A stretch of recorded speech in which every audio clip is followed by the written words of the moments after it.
about our experiences and share our stories of like how networking and building community has gotten us to where we are, and then also share some of our tips that we've learned along the way for those of you who want to add this into your life and just make connections that last. So with that, we'll get started with intros. I'm Jordandené Ellis. I started the geeky fashion brand. I started the geeky fashion brand Jordandené in 2011, and then co-founded the Sartorial Geek, which is a nerdy podcast and magazine. And then I also love community building so much that I'm doing it full time for Adobe now. So that's all the Adobe jokes. But that's a little bit about me. I'm so excited about this panel of folks doing all kinds of cool things in all different industries. So with that, if you'll intro yourself, your pronouns if you want, and a little bit about who you are, what you do. Are you cool starting? Go this way? Okay, Rose first. So hi, I'm Rose Del Vecchio. This is my 17th or 18th San Diego Comic-Con. So I've been doing this for a very long time. I'm 31 for anyone who's keeping track. I have a booth downstairs under my dad's business, cinequest.com, and my brand FanMail. I run a geeky pop culture subscription box company that has gone through a couple of different iterations. We did the quarterly licensed charmed subscription box for 3 years. You can find me at FanMail box. My pronouns are she, her, and I currently work contract for Adobe on the community side, running their college student ambassador program as well, which is a new fold to the resume. So that's me. Amazing. Hi everyone, I'm Goldie Chan. I actually also am an Adobe ambassador. Oh my gosh. Not on purpose. It's just going on. I'm a writer, creator, I make videos, and specifically right now I write, I'm a senior contributor for Forbes. I'm working on my first book, and also this is my first year of being an Archie writer. So if you meet me outside, afterwards I have tons of Archie stickers and digests I really want to give away. So come meet me afterwards. I have a brag. Hi all, I'm Tara Theo-Harris. I am a geeky cookbook author, so I wrote the official Pixar cookbook, which comes out in September. I wrote the official Minecraft cookbook, official Tomb Raider, and then I'm also a big Broadway geek, so I wrote an unofficial Broadway cookbook. I was the creator of the blog and sprinkle brand, The Geeky Hostess, and do all that for fun at night. My day job is working with Wizards of the Coast, so I stick with the geek through and through. I do nothing with Adobe. That's where the Adobe stops. Yes. Okay. Oh, and she, her. Amazing. I'm Amanda Meadows, she, her. I'm a comic book editor who is also a humorist and writer and has a lot of experience building little barns with weirdos. My old small press, The Devastator, was basically a bunch of comedy writers and cartoonists in a trench coat pretending to be a publisher, and did a great job at that for a while. And so much of my experience in publishing, going on 15 years now, has been through the largesse of community. It's been the relationships that I made early on, just starting in publishing, and then the allies that we gathered while building our small press, and then moving into larger publishers. I'm now an editor at Andrews McNeil, which is awesome because they do Garfield. Goldie knows all about Garfield love. And I grew up like basically learning to read on Garfield strips. So this is sort of like a full circle moment for me where I'm building community in a new way with humorists and trying to bring more diversity to humor comics. And I'm Matt Cox, he, him. I'm a playwright from New York City. I recently wrote a play called Witches in Salem that premiered this year, but most notably I wrote a play called Puffs, or 7 Increasingly Eventful Years at a Certain School of Magic and Magic, which sort of tells the stories of what the Hufflepuffs were doing during the whole Harry Potter fiasco. And that show started as like a small comedy show that we were literally doing it like a improv theater 9 years ago, oh gosh. And then we went from going to these tiny houses to now last year it's the second most produced play in the United States of America for the last 2 years, which is very cool. Hooray. Yes. And I work for Adobe. So that's where it all comes from. So I love that you all came here because we really have like a lot of different backgrounds and experiences, which is really cool. And one of the things about community is, at least I think there are kind of two ways to do it. You join another one or you build your own. I want to talk about both. I want to start with what I think is the easier one, which is joining a community that already exists. So I wanted to ask, for those of you who did that, I think you've all done both at some point, but like, do you have tips for folks who are trying to find communities, how you did, how you kind of got in, if you're nervous about entering a new space? And I think we'll do all the questions like popcorn style if that's cool with you all. So if anyone wants to start, go ahead. I would say a really easy way to join, a thing that worked really well for me, is just social media. Just finding those groups, the communities, the people that are doing the things that you want to be doing. And keep an eye out for like events that they're going to be at, if they're using certain hashtags. I mean, TikTok is fantastic right now, especially with creatives where, you know, someone might start writing a song and encourage someone else to come up with lyrics and duet it, you know, find those opportunities. For me, I used Twitter a lot back when it was still Twitter. And that was actually how I came to Comic-Con my first couple of years. I used that to find roommates, which I probably wouldn't recommend people do nowadays. But I lucked out. I found some really great people that introduced me to other members of the community. Can I jump in? Yeah. Since you mentioned Twitter and TikTok, then I'll talk about Facebook a little bit. So I will share an incredibly side nerdy thing that I do. I grow sea monkeys. Oh my god. Like, not just I have a tank of sea monkeys. Like, It's a sea monkey tank. I have multiple vintage sea monkey tanks. And I'm part of multiple Facebook groups for sea monkeys. And one of the cool things about that though is we buy, sell, and trade on these groups too, because there's so few of us. But also it's a great way to meet people and say, yeah, are you all going to be at this same convention? Can we meet up? Can we do a meetup? And Facebook groups, I think, are still a really great way to meet people in your specific niche who are interested in that very weirdly hyper-specific sea monkey. Are you doing it here? I'm not, no. There's not enough here. of us at Comic-Con to do a sea monkey meetup. 2025. Yeah. There'll be 3 of us. 3 people as a meetup. Yeah, even outside of the major social media companies, like when we first started Pops, we really wanted to sort of weasel our way into the Potter fandom, which back in 2015 was a much happier place. But so we used a lot. I think it was even just like meetup doc. There's just meetup, especially if you're near a major city. There's just meetup groups who love the thing already, and so especially if you're adjacent to those things, it's just sending out so many emails and getting those people in. And generally, you know, there are people who literally are excited about a thing and want to talk about it. And so getting them on our side was so instrumental to how the show eventually grew and became what it did. And yeah, we convinced them to like us just as much.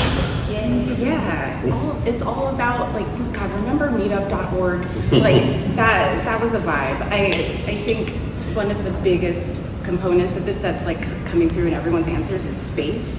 And like the digital space does so much for us in getting those like connections formed, but to actually build community on the ground where we live is really difficult because we're losing venues, we're losing bookstores, we're losing cafes. So that's one of the, I think the things that I've been thinking about the most is how to make the space so that people can actually meet in real life. I think it's important for us to find our little like watering holes too. Like I'm from LA, and there used to be an incredible comic book store called Meltdown Comics. If anyone remembered it, it was basically the community hub for all of the LA Comics people, and so. Like the Nerdist was there, and we had all of our book launches there. We made so many of our friends there, and there really isn't a comic book shop like that in LA anymore. And that's a huge part of who my network is now, came from that era of Meltdown in the 2010s. So it's just like one example of like how finding your people in a real place that you can visit more than once is the best. Oh, I was going to say non-professionally, sort of similarly, I recently moved to a small city outside Boston called Lowell, Massachusetts. And I have been similarly, I've been in digital spaces for my entire life. I was a Tumblr girly back in the day. And yeah, finding in-person spaces has been really critical, I think, to feeling like I'm settled and home and and I do a lot of like queer meetups and stuff like that. And so I'll do a little plug for how Jordan and I met as Geek Girl Brunch. They have chapters in a lot of the major cities. And so yeah, just like when I moved to Philly, I didn't know, I was sort of unmoored and found, you know, wanting to talk to geeks and meet people and talk about things that I like. I think those spaces are really important critically, not just professionally, but just sort of for your heart and soul. Yeah. So those are really great ways to like, if you look for something and then find it, that's amazing. Sometimes you look and then don't find anything because maybe there are only 3 of you in a same place wanting to talk about the same thing. But that doesn't mean it's not worth starting something, because I feel like most of us have started our own space and then learned that other people actually like the same things as us. So for anyone who feels like there may be more people out there, but they're not like organized yet, I wanted to see if you have any tips for how to get started if you want to start your own community in somewhere. I think it starts from simply just a place that usually most people are excited to talk about something and get together and talk about it, and so it's literally just the first step of an invite all the time, and just to start a place like, hey, let's go to X place and just chat about this for a little bit, and then you see what happens. I think that's how any sort of endeavor actually starts. And usually the worst that can happen is someone says no, but usually they won't, especially if you're a nice, cool person who asked in a nice, cool way about doing something. Yeah, I don't know. Yeah, that's so true. We started just like having more stuff at our house because we realized like we're the generation now. Like there used to be like the aunt's house that everyone would go to or whatever. It's like, oh, now I need to be the auntie. And so like we started like a little like party called Tunes and Booze because we just wanted to play our favorite weird deep cut cartoons from the 20th century, and a lot of our friends just were interested in that anyway. We're watching that shit on YouTube, so it was great to just bring everyone in the house. And now it's like people ask me like, when's the next one? I'm like, oh, you're right, I need to make a new one. So yeah, the excitement just kind of builds on its own when everyone is sharing the vibes. Yeah, I created a space for other fellow geeky cookbook authors because there are dozens of us. Maybe dozen. There are dozens. But it's a very specialized type of thing, taking like a licensed property or geeky property and turning it into a cookbook. And it's also can be a very difficult thing, and it can feel very lonely when you're like in the weeds of writing your 50th recipe about like one specific movie. So I wanted to find a place where I could talk to other people who understood. So I created a Discord, and I reached out to a bunch of authors who were literally, I just like looked at a bunch of the current cookbooks that came out that I enjoyed, and I looked at the author's name and I found their email and sent them an email and said, hey, do you want to join this community, this Discord? And again, there's like dozens of us in it. It's very tiny. It's not super active at this point. We chat every once in a while, but we chatted before Comic-Con. We were like, who's going to be there? How can we meet up? And it's nice to just know that we have that hangout spot digitally. So when someone is stuck on what to do for a recipe or needs, I think one of the things was like, I need like 3 more recipes inspired by the Joker. Like, who's got a good idea? We can post in there and talk through it. So that's been really helpful for me.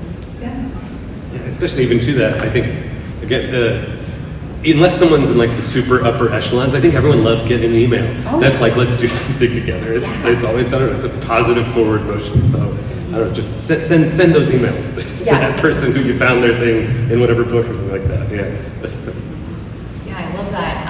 I do something actually because I travel quite a bit. So one thing that I try to do every time I travel to a new city is I host these secret underground, I guess not so secret because I'm saying it right now, semi-secret underground dinners where I get together with one of my friends, usually a woman or non-binary friend, and we each bring 2 other friends. So this is a 6-person dinner where everybody basically gets to meet somebody new, but we all have a connection there. So it's less scary because I know I'm an introvert.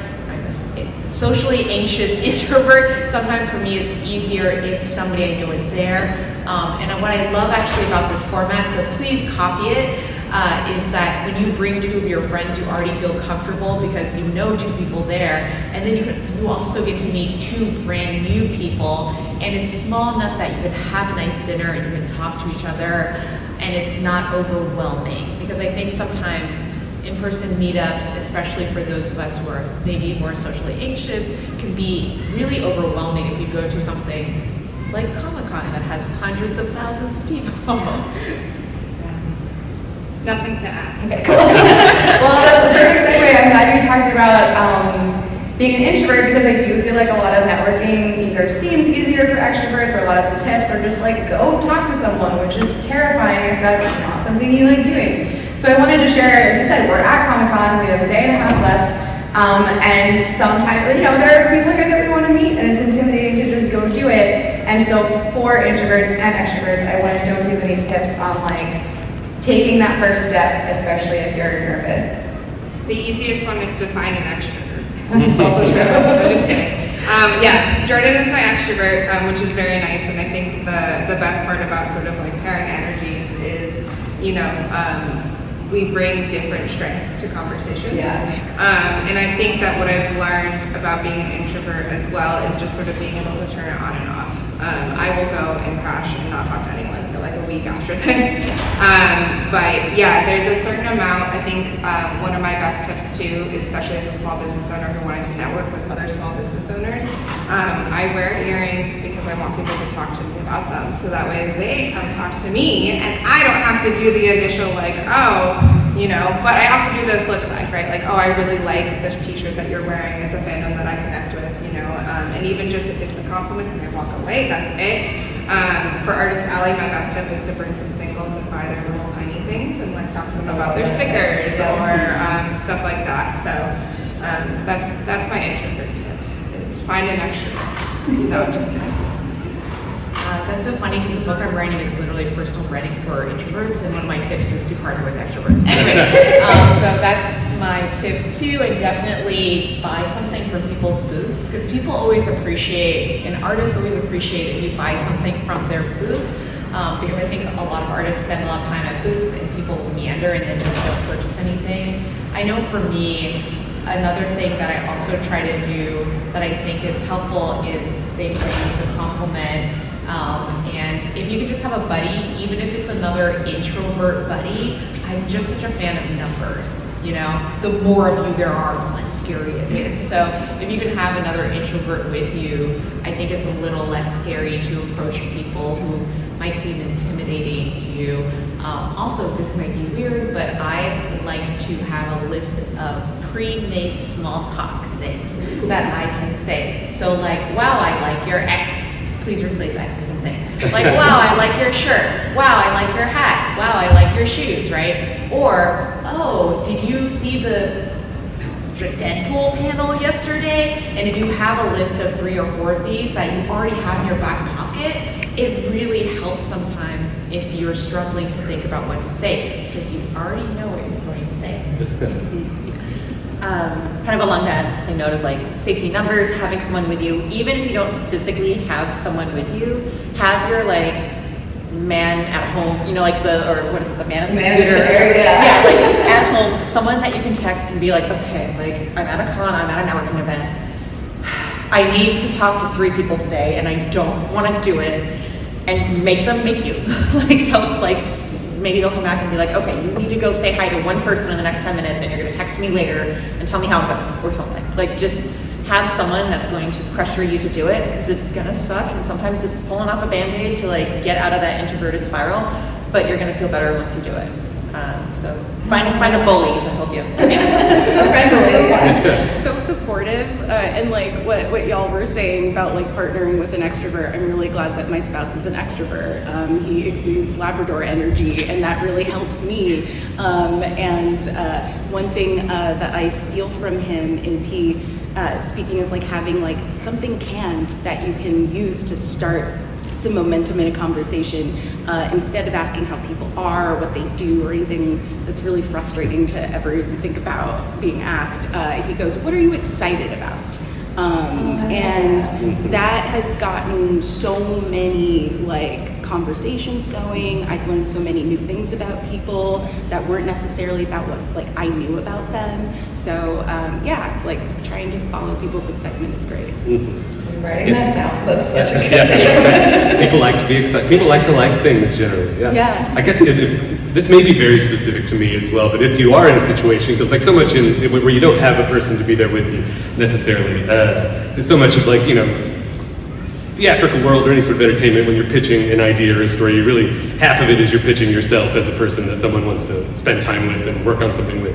And I'm a very extroverted person unless I'm by myself and it's like a stranger. What I've worked out is I know the kind of person I am whenever I am with people I'm good with. So I have like an extroverted persona I'm able to put on, which is just my advice is what you do is you get a BFA in acting. You spend a lot of money and get a theater degree, and then you use that to your advantage. But no, it's like I know physically how I talk and the energy level I have, and I'm able to sort of go like, okay, well, we're going to be fun me until I'm comfortable here, I guess. So it's just being extroverted with extra steps.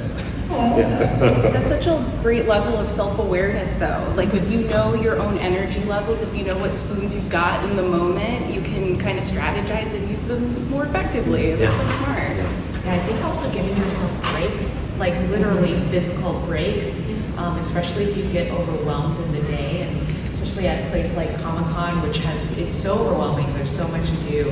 I think giving yourself quiet time alone, or time literally hiding in the stall in the bathroom, those are all helpful things to have. Yeah. Cool. So along those same lines, like sometimes building community is for personal reasons, cosplay or hobbies or friendship, like those are all fantastic. And also sometimes building community is a financial like strategy because you're building out a project, building out a business, doing some sort of crowdfunding. I think you all have some sort of experience doing either like a Kickstarter or building out a project. And so for those who are interested in building community and also building some sort of business or some sort of project, I was wondering if you could share tips on that, like starting a crowdfunding thing or starting a campaign. Yeah, because sometimes it's just for fun, sometimes you need it to make a little money. We just did one earlier this year. We did an Indiegogo for this play that I wrote called Witches in Salem. Not to start on an immediate down note, but I'd say really be prepared and really be ready to do a crowdfunding thing and be really sure you want to do it because it will completely overtake your life for the amount of time that it is. Yeah. You will check it at every instance, and you need to be 10 times more prepared than you think you will. Because I think we went into it with like a loose plan of how we're going to get X amount of money each week, et cetera, and 10 things are going to go wrong, and you have to sort of be able to pivot to different ideas. And in a given moment, if certain money doesn't come in, and then you just have to keep on having incentives to get people to go, and it's exhausting. That's it. Years ago when we did one when Puffs was filmed, we did that one, and that one went off without a hitch. I also wasn't in charge of that one, so I actually, who knows? Could be, you might be the problem. Just kidding. Yeah, but it can absolutely be great. But just be so prepared. Take like a year before you do it to prep for it. Yeah, great advice. I think similarly, know your strengths and know your weaknesses. I have not run a Kickstarter myself, but I have fulfilled Jordan's because I'm very, very good at back-end logistics, and running a subscription box for a really long time has taught me how to do it month to month to month, where you're just like on a cycle. And Jordan's really good at being the face of things, and so I think finding not doing any of the yes. Right. So like finding your strengths and finding that thing. I just know and understand that that's what I'm good at, and I would prefer to fulfill someone else's Kickstarter and not have to make 1,000 million, 100 billion social media posts. That's just not. I don't want to do it. So I'd say that. I think the other part is so much of community building is like being in the space with people, whether that's a digital space, whether that's a physical space.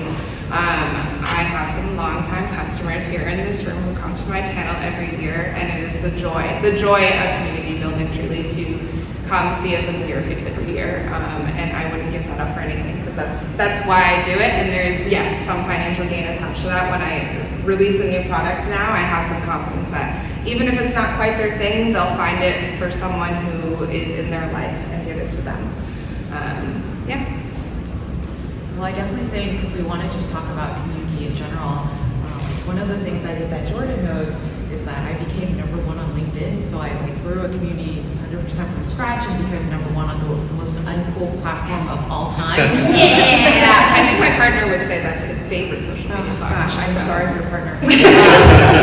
And one of the things that got me there was, and this is the most basic thing you can think of, so I'm giving it to you right now, is I responded to every single comment I got on every single social media post I posted, and I did that for 800 plus days. I didn't skip a single comment. I also posted every single day. I didn't sleep. I made sure to always be posting so my audience knew I was going to be really consistently posting, but also I so consistently engaged. And whenever I said, hey, if you post a video that's like hashtag my first video, I will comment, and I commented on, I remember one day, like 700 videos. Personally. I personally commented. But this is what builds a community, because people remember that even if you put like a stupid emoji on somebody's video, that you did that and that you remember. Because I remember the people who did those videos in that particular thing. So it's really important that you start a conversation with people, because commenting back when people comment to you is starting a conversation. I mean, kind of going back to the crowdfunding, try to find other people who have done a similar crowdfunding campaign, and reach out to them and just be like, hey, I saw what you did, I love it, I'm doing something similar, I'd love to chat with you a little bit about what you learned and what I can watch out for. If they're not receptive to that, take a close look at their page and take a look at the comments people left. Like, what did they do right? What did they do wrong? What should they have done?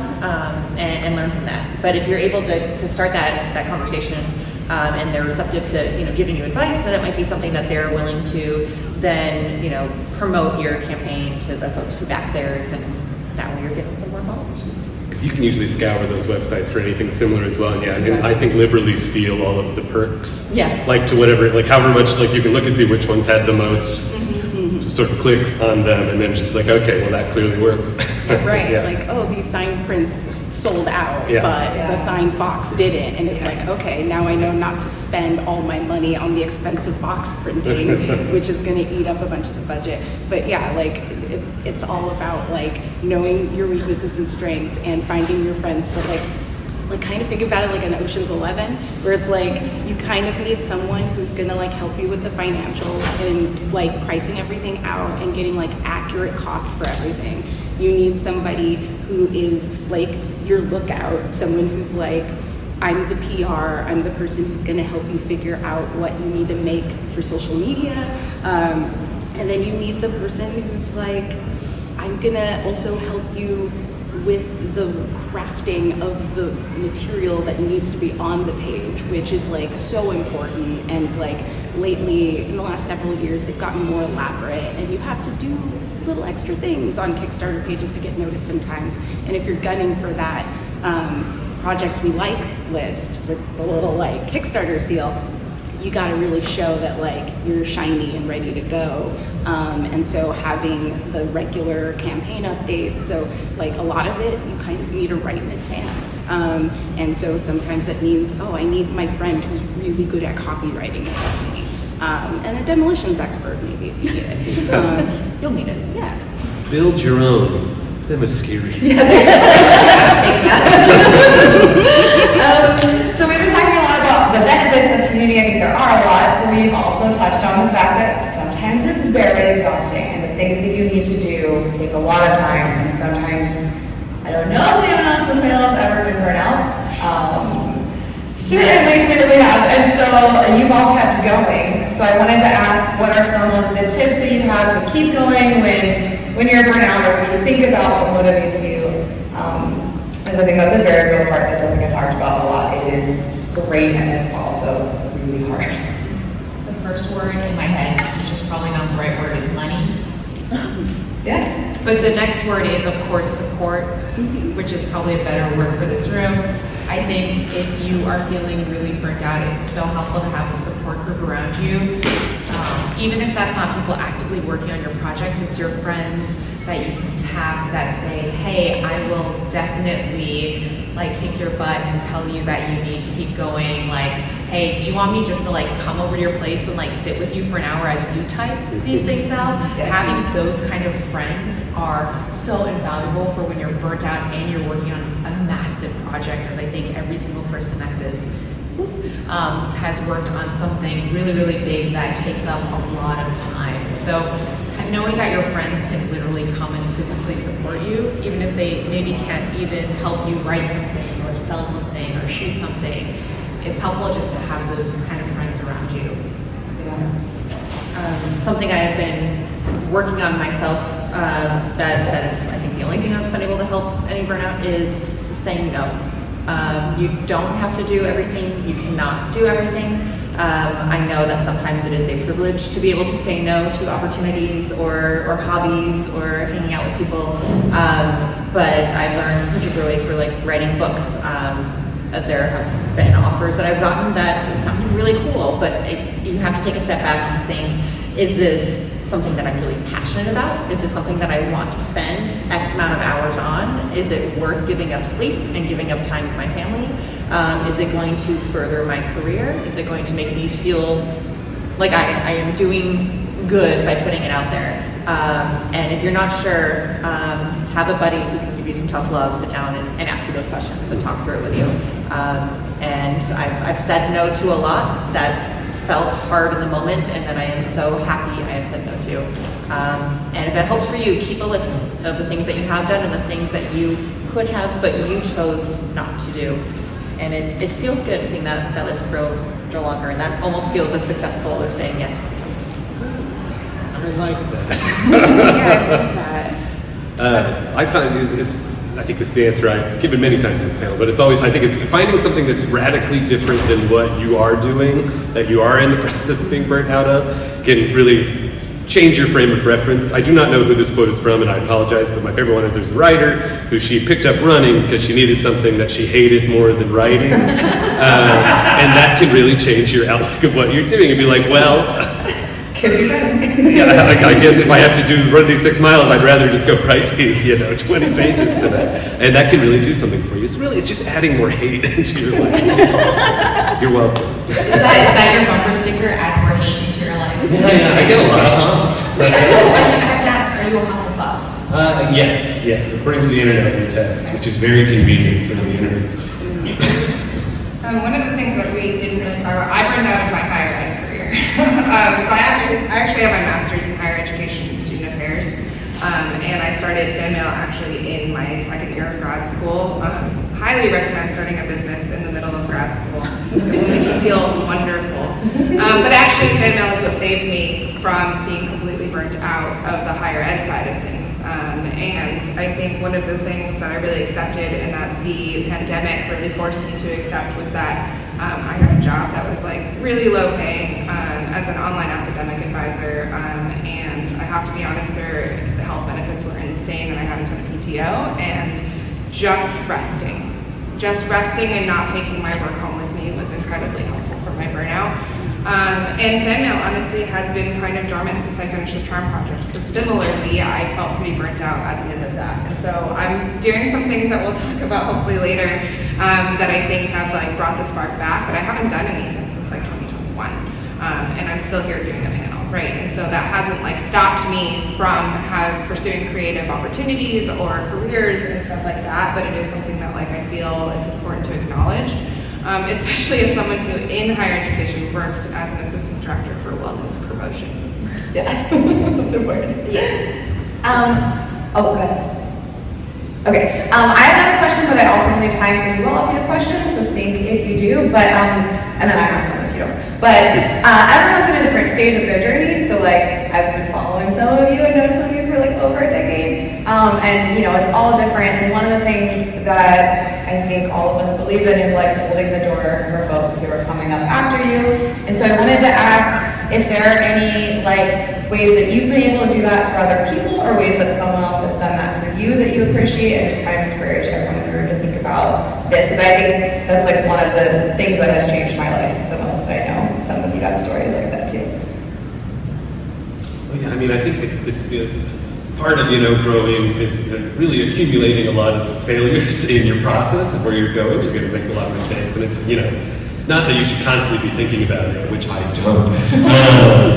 It's really passing those on to anybody who wants to have a conversation about it will change that person's at least first steps of it. Even on a simple level for us, one of the reasons Puffs was able to get to the success that it was is that we met with someone who had worked with the Very Potter musical people, and they had gotten in a lot of trouble legally for a bunch of things, and so they passed us their list of what they got in trouble for, and then we went, okay, we won't do those. And then they couldn't shut us down. And so that changed the entire trajectory of that. It was just somebody who was a different writer who was like, oh yeah, here, I'll help you out, I'll give you this one. It's little things like that. Yeah. It does wonders for Not the up and comers. Yeah. I think now that I work at a job where I'm allowed to hire people and it's not my money, I do a lot of spending Adobe's money on professional development for my college student ambassadors, and a lot of that is who's in my network, who do I think has a story to tell, and who do I know from that community building that I can say hey, I would like you to come and talk. This is something that you maybe have never done before in terms of public speaking or a workshop, and so I have this skill set. Let me show you how to do this, and then also at the end get a paycheck.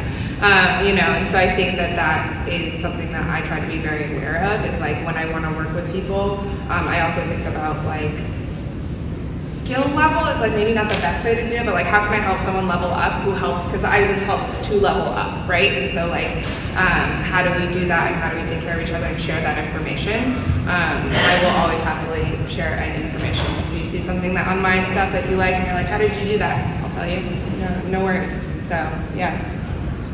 Cool. I definitely have to say one thing that I do is I do quite a bit of speaking. So if I'm also allowed when I do a talk to do a panel, I love doing panels where I'm hosting, because that just means, and I'm sure you know this, you can bring a bunch of cool people and also people that other people may not have thought of to invite to panels. So panels are such a great way to give somebody their first speaking experience. So even if it's the teeniest, tiniest con with one person in the audience, that's still one person that they have that they can speak to. They can say, I've been a panelist before at a con, which I think is such a good door opener. Another thing that I do is I'm an ambassador for Adobe and also a lot of other great brands. And since the door is already open for me, I recommend my friends all the time. I'm always people will be okay, we have this project, it's this. I'm great, it's me, but can I suggest 2 other friends who are great, they're this and this, or tell me what you're looking for, and I will give you 3 other people who I think would be great.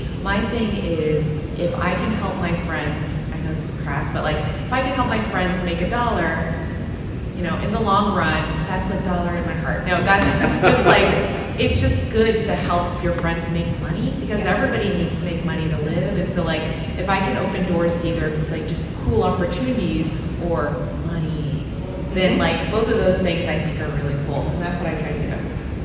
Yeah, when I first started writing books, I reached out to a couple other people who had successfully published books that were convention friends, folks that I'd met, a couple times, and I was very fortunate that they responded back and were able to give me feedback, particularly because of how that industry is. It's you want to know, is this a good publisher, and is this pay okay? Should I be negotiating in a different way? What other things am I not thinking about because I'm new to this world? And I got so much great advice that I want to keep passing that on as well. So I've since had friends and colleagues and folks I've met at conventions come up to me and say hey, I just got this deal. Is this legit? Is this something I should pursue? What should I do after this? What should I ask for? Is this something that you think is a good idea? And I really like having those honest discussions with them and help them. And one of those conversations, their published product is on the show floor, and I was able to go and buy it from the publisher, and it was so exciting. So it's that full circle moment of ask for that advice and be willing to give it back as well. It's the best feeling, and publishing is so opaque. And the internet has helped a lot, and a lot of folks are sharing information more and more, which is great. But the further and further in you go to mainstream publishing, the more cagey they are with information, and you don't always know what is going to happen to your deal even after you get it. So as an editor, I've had a lot of experiences being within the publisher and going, yeah, I work for you, but I'm gonna protect this author. And sometimes that means I will get people agents. I'll pair them with agents before I start working with them, because I want to make sure that they get the career start that they need, and the like real management that they deserve, and someone who's going to bring up the negotiation for them so that they will have a healthy advance and not get lowballed like a lot of unagented people do, for the publishers that do accept unagented work. And that's also like helping people figure out what submissions are even like, because a lot of people don't really know what they're supposed to be providing. And so just that alone, I've done a lot of speaking at art schools with students to sort of elucidate the very strange comics process of like the way that publishers look at work and the way they may or may not respond to your submission, the way portfolio reviews work, knowing what kind of work you should be drawing to get the right eyeballs. And that's so much of like what's missing in comics, especially in that world of publishing. So it's really important to share information, like y'all are saying, and that also means that's like, it's power. You're sharing power, and there's so much exploitation in media that we can't afford to let our friends get involved by big corporations. We have like 7-ish minutes left. Does anyone have questions? I have more if no one does, but I wanted to give space. Yeah. Hi, so I'm actually from Lowell, Massachusetts in Brooklyn. That's amazing. And so is my friend here. We're across the country. Yeah. That's pretty good. So how do you bounce back and find motivation to build a new community once you have one that like fell apart? Yeah, that was literally one of my questions. I'm so fantastic. How do you motivate yourself to like build another community if one dissolves? Jordan asked it, not you.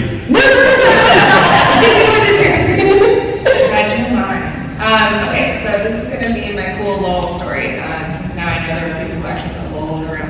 I've been there for 2 years. I didn't do really anything in the community for the first year except visit my favorite local coffee shop and drink a lot of coffee and talk to baristas who I think are very cool. If you ever go to Lowell, Nirvana Coffee is a Cambodian-owned coffee shop. Delicious. I have a partner who works in the city of Lowell now, 2 years later, and I applied for a random post I saw the city of Lowell post about a pop-up space downtown, and I got accepted. So I'm gonna have a brick and mortar store for the very first time in my life. We're running it from November to February. Jordan is also doing, it's going to be the Sartorial Geek boutique. We're actually using the co-brand. And it was just kind of a thing that I sat down one night. I said, Jordan, can I put your brand on this because you have more followers than I do? And put together a proposal and shot it out into the ether and hoped something would come of it. And the really nice part about this is that it's city funded, so I don't have to pay a ton of rent, but also there are 2 people in the space before me for 4 months, and so I have been going to the shop and figuring out what's good, what's not good, what works, what doesn't work, in a community that I've never really situated myself into, and it's been really illuminating to like learn Lowell and like learn where are the geeky spaces in Lowell, because we're just gonna still be ourselves in Lowell and be geeks. And really learn how to do that. And so I think that has brought me a lot more confidence. I think it's like slow confidence building, right? Like I moved away from my entire community. I didn't know what that was gonna look like. And it's been really nice, even with people who don't quite do the things that I do, but are small business owners, that's just been massively helpful to have like a parallel track to talk about. And so I think that's my biggest thing is that, find people who do similar things. Because everybody has also failed, and like also their communities have bottomed out for 100 different reasons, right? And so just know that like as we get older too, like sometimes you just gotta start fresh and build new and feel that awkward phase and feel like you're a teenager again and don't really know what you're doing, and look to your peers and they're there for you and they're gonna catch you. Such a good answer. I'm gonna give a really serious response to this. So I was diagnosed with cancer in 2022, and I spent half of 2022 just completely not working, completely not posting online, because why would I be posting a ton online while going through chemotherapy?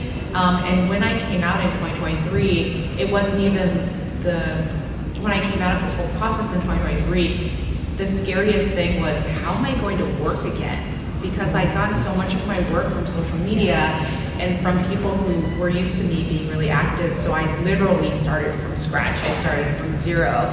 And I did what I like to call stacking.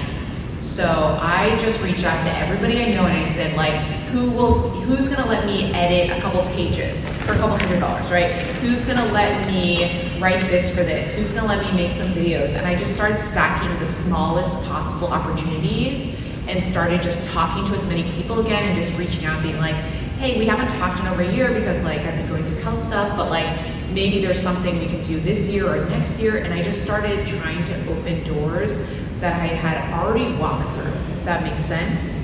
But also not even saying like, hey, I know the last project we worked together, we made like $5,000, but maybe this one, can I make $500? Like, what can we do together? And I do this sometimes actually with people I've lost touch with, is I'll reach out to them too and be like, hey, maybe we can work together on something small again, just so we can get to know each other again, and see if we get along with each other. But that was my very serious example, is I went through this huge health thing, and I really had to restart from scratch, and I spent all of last year really doing a bunch of small things so I could build to kind of bigger things again over time.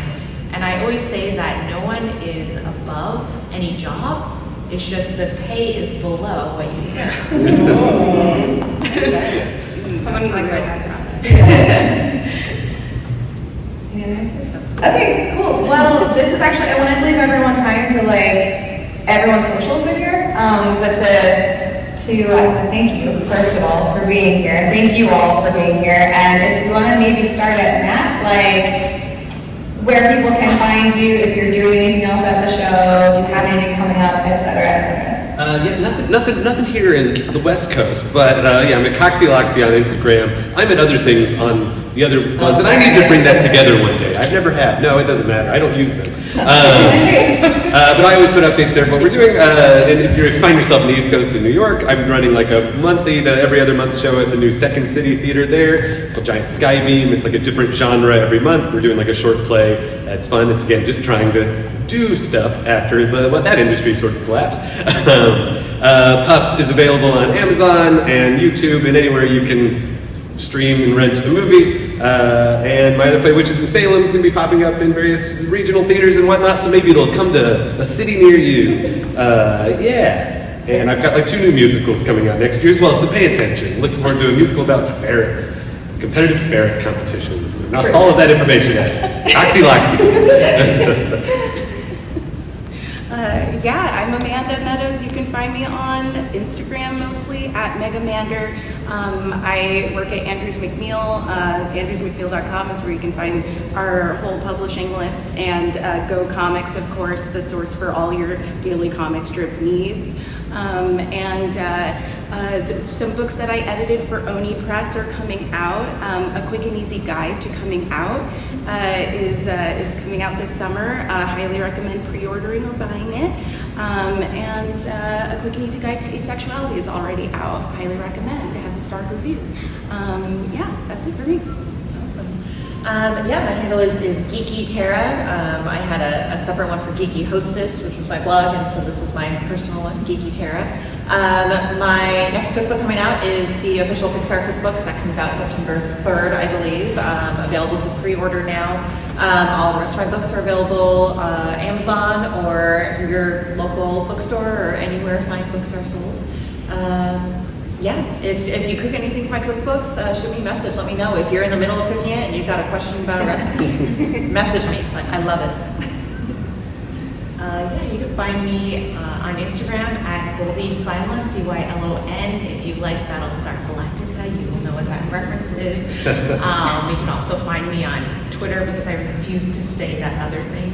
At Goldie Chan as well. And those are the 2 places I tend to talk about when I release my new Archie comics. Please buy them, because if you buy them, I get to write more of them.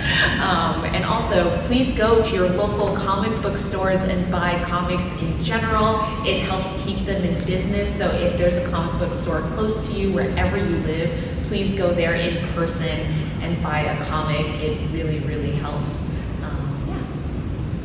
At FanMail box, you're going to see a lot more about that brick and mortar shop coming up, and hopefully some good collaborations and signings with local comic book artists. So I'm really excited. And on the floor.